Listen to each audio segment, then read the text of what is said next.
Ini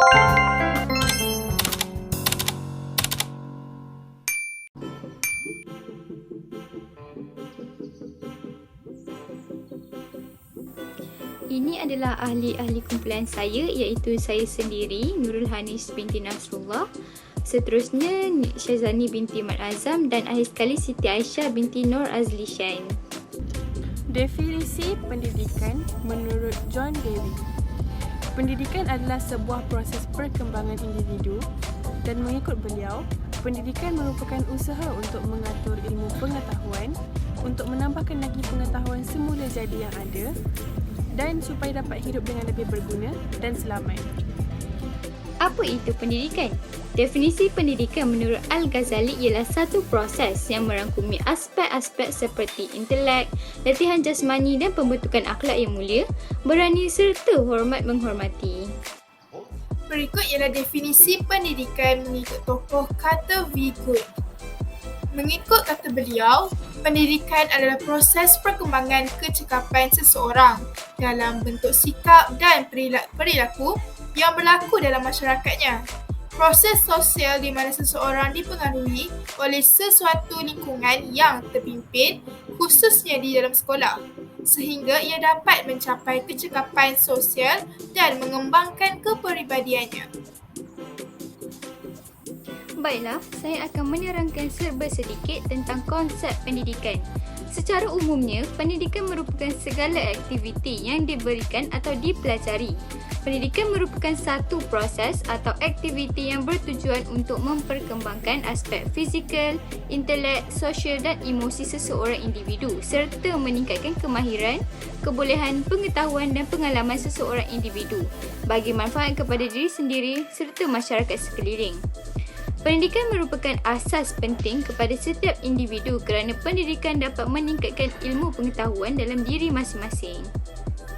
Sekarang kita lihat pula 5 aspirasi pendidikan mengikut Pelan Pembangunan Pendidikan Malaysia PPPM dari tahun 2013 hingga 2025. Yang pertama iaitu aspek 100% enrolment merentas semua peringkat pendidikan daripada prasekolah hingga menengah menjelang tahun 2020. Aspirasi pendidikan yang kedua iaitu kualiti. Negara dalam kelompok 1/3 teratas dalam pentaksiran antarabangsa seperti TIMSS dan PISA dalam tempoh 15 tahun. Aspirasi pendidikan yang ketiga, equity. 50% pengurangan dalam jurang pencapaian bandar, luar bandar, sosioekonomi dan gender menjelang tahun 2020. Aspirasi pendidikan perpaduan, sistem pendidikan yang menawarkan perkongsian pengalaman dan nilai seperti kanak-kanak dengan menghargai kepelbagaiannya. Sekarang kita lihat pula untuk yang terakhir iaitu kecekapan. Dalam kecekapan, ia mengikut sistem yang memaksimumkan keberhasilan murid mengikut peruntukan sedia ada.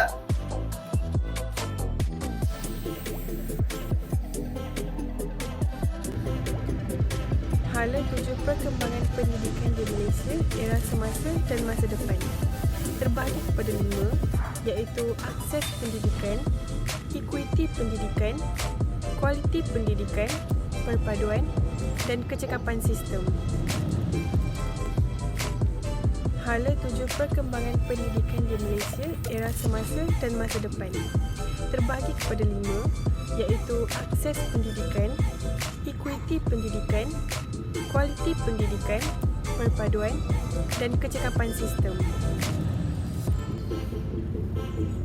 KPM telah memberi peruntukan sebanyak RM1 bilion melalui program pembangunan pendidikan dalam usaha menangani jurang ekonomi seperti rancangan makanan tambahan dan juga pemberian hipotek secara pinjaman.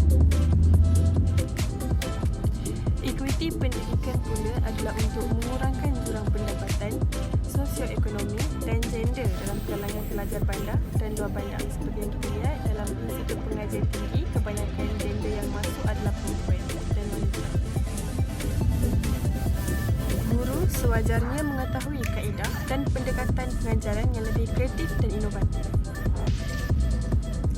Kualiti pendidikan pula adalah untuk melonjakkan pencapaian negara dalam kelompok teratas dalam pentaksiran antarabangsa seperti PIIMSS dan PISA dalam masa 15 tahun.